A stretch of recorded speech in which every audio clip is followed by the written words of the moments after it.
पाकिस्तान में e commerce platforms इस वक्त ग्रोइंग फेज़ में हैं और हुकूमत का जो आईटी एक्सपोर्ट्स का नंबर है उसमें भी इन ई कॉमर्स प्लेटफॉर्म्स का एक बहुत बड़ा नंबर है।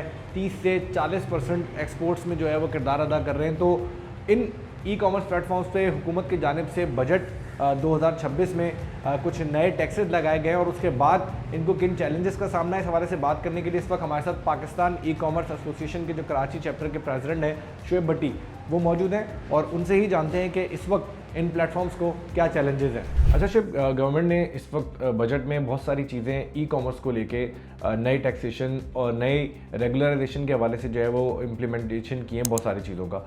उनका एसएमईज़ जो स्मॉल मीडियम एंटरप्राइजेज हैं उस पर कैसा इफेक्ट होगा? क्या अपना बिजनेस समअप करके चले जाएंगे या फिर रेगुलराइज होने के लिए तैयार है? डेफिनेटली देखें, ई कॉमर्स प्लेटफॉर्म जो है इट्सेल्फ वो पहले रजिस्टर्ड होता है अंडर द गवर्नमेंट बॉडी और वो एफबीआर में और दूसरे प्रोसेस से गुजरने के बाद वो ऑनलाइन जाता है। तो जो स्मॉल एसएमईज़ हैं वो ऑलरेडी अवेयर होते हैं टैक्स से और दूसरी जो चीज़ें गवर्नमेंट ने हाईलाइट की हैं इम्प्लीमेंट करने के लिए, तो वो they are already paying for that. Government ने क्या किया है, इसको रेगुलेट करने के लिए एडिशनल टैक्स इम्प्लीमेंट किए हैं जो कि छोटे एसएमईज़ जितनी भी हैं वो उनके लिए बहुत ज़्यादा एक चैलेंज फेस करेंगे और उनके लिए उनको बहुत सारी चीज़ें सेक्रीफाइस करनी पड़ेंगी अपनी।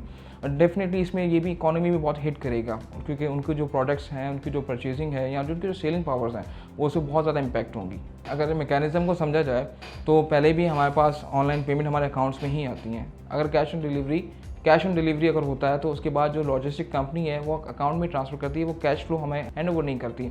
तो अगर इस मैकेनिज़्म की बात की जाए तो आफ्टर दिस बजट हुआ ये है कि जी जो कैश ऑन डिलीवरी पे गवर्नमेंट ने लॉजिस्टिक कंपनीज को ऑथराइज़ किया कि जी वो 1% वो चार्ज करेंगे और 2% वो कैश ऑन डिलीवरी जो कैश फ्लो होगा उस पर चार्ज करेंगे। तो ये इम्पैक्ट कहीं ना कहीं पड़ता है। हम ऑलरेडी इन चीज़ों को फेस कर रहे हैं, हम इन तमाम चीज़ों को हमने इम्प्लीमेंट किया हुआ है क्योंकि हम फैसिलिटेट करते हैं कस्टमर को कंज्यूमर साइड पे, हमें उसकी फैसिलिटी देखनी होती है।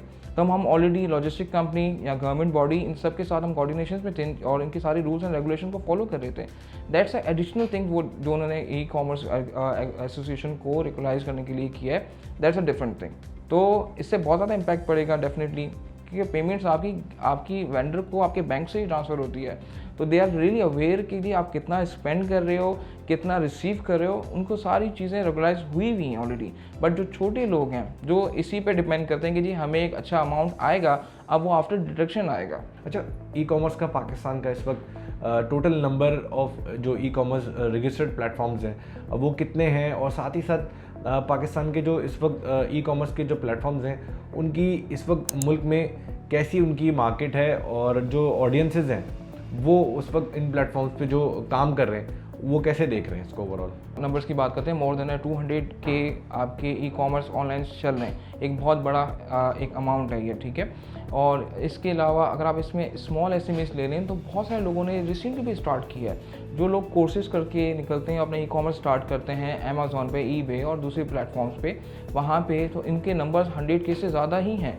और जब इनका बिजनेस इम्पैक्ट होगा तो यहाँ पे हमारी इकोनॉमी भी बहुत ज़्यादा इम्पैक्ट होगी और फिर आपके अनएम्प्लॉयमेंट और जो दूसरे मसाइल्स होते हैं वो सामने आते हैं। फिर लेट्स सपोज 100 रुपीज़ की कोई भी एक अगर आइटम है, इट्स गोना बी लाइक 150 और वो कितना इम्पैक्ट करेगा कंज्यूमर साइड पे भी। रिटेलर तो ऑलरेडी फेस कर रहा है टैक्स के थ्रू, कंज्यूमर जो उसको बाय करता है उस पर भी इम्पैक्ट होगा। तो इस पर काफ़ी ज़्यादा हिट पड़ेगी आपके बिजनेस पे। अगर आपको ये वीडियो पसंद आ रही है तो अभी सब्सक्राइब करें। अच्छा शुएब, ये भी बताएं कि जैसे हुकूमत ये कहती है कि एनटीएन के बगैर अब कोई भी जो सेलर है, दराज का प्लेटफॉर्म हो या दीगर प्लेटफॉर्म्स हो, वहाँ पे अपनी प्रोडक्ट्स को अब जो है वो सेल नहीं कर सकेगा। तो इटसेल्फ दराज के लिए ये कितना इम्पैक्टफुल होगा और जो एक छोटा रिटेलर है जो अपना काम करना चाहता है, जो खुद अभी ई कॉमर्स से पहली दफ़ा आ रहा है, तो उसके लिए एनटीएन ज़रूरी नहीं है सबके पास हो, तो उसके लिए कितना चैलेंजिंग होगा ये? दराज ने इस टैक्स के लिए इशू के लिए सबसे पहले उसको आवाज़ उठानी चाहिए थी, उसने नहीं किया।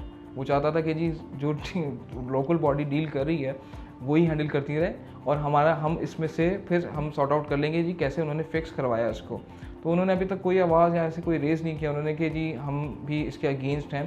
तो फिर बात करते हैं लोकल बॉडीज़, छोटे एसएमईज़ की बात करते हैं। एक मैंने जैसा जिक्र किया था कि जी पहले सब लोगों पे इम्प्लीमेंट किया गया था टैक्स कि आपने एक फाइलर बनना है, उसके आपको एडवांटेज बहुत सारे हैं। तो लोग ऑलरेडी बहुत सारे जो काम कर रहे थे तो उनको कहीं ना कहीं अपनी car purchasing, house purchasing, property purchasing के लिए वो एंटीन बहुत मैंडेटरी था।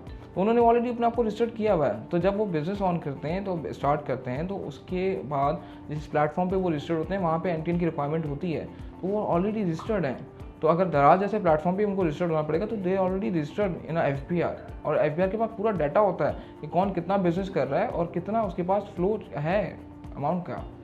अच्छा, गवर्नमेंट के साथ आपकी ज़ाहिर है बातचीत चल रही है, तो इस वक्त क्या आप समझते हैं कि कितने % ऑफ टैक्स जो है वो इम्प्लीमेंट होना चाहिए? क्योंकि एबॉलिश तो गवर्नमेंट ऑब्वियस है कि नहीं करेगी तमाम तर चीज़ों को, तो क्या चीज़ें ऑन बोर्ड हैं, क्या आपकी डिमांड्स हैं गवर्नमेंट से, और क्या समझते हैं कि ये चीज़ें हो जाएं तो पाकिस्तान में ई-कॉमर्स जो प्लेटफॉर्म्स हैं उनका सर्वाइवल मुमकिन है?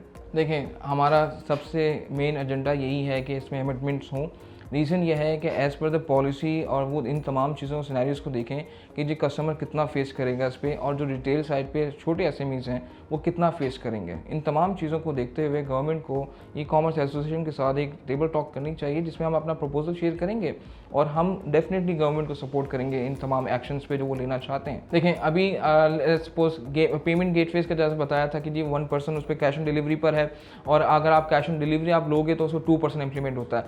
अगर आप ऑनलाइन पेमेंट ट्रांसफर करें तो वो आपको 1% इम्प्लीमेंट हो रहा है। ये लॉजिस्टिक चार्ज कर रहा है। फिर आप जब पेमेंट्स करवाते हैं, जो पेमेंट गेट्स पे लगे हुए हैं, दे आर चार्जिंग 2 से 3%, तो दैट्स एडिशनल। और आप ऑलरेडी गवर्नमेंट को अपनी कंपनी के थ्रू 18% और 19.5% पे कर रहे हैं ऑलरेडी, तो ये टैक्स काफ़ी ऊपर हाई करता है। FBI ने थोड़ा सी फ्लेक्सिबिलिटी दिखाई है after we raise the voice. उन्होंने फ्लेक्सिबिलिटी दिखाई है कि जी under the 800K you are doing a business monthly basis, तो you are not applicable for this tax. ठीक है, NTN वाले टैक्स पे आपको ज़रूरत नहीं है, NTN नंबर की ज़रूरत नहीं है, क्योंकि you are doing like NTN की ज़रूरत तो है लेकिन आपको टैक्स नहीं पे करना पड़ेगा। टैक्स में आपको छूट मिल गई है कि जी आपका जो एनुअली आपका जो बिज़नेस है वो स्लैब में फॉल नहीं कर रहा, तो यहाँ पे थोड़ा सा रिलैक्सेशन मिला है उनको, तो इसलिए वो कंटिन्यू करेंगे इसको।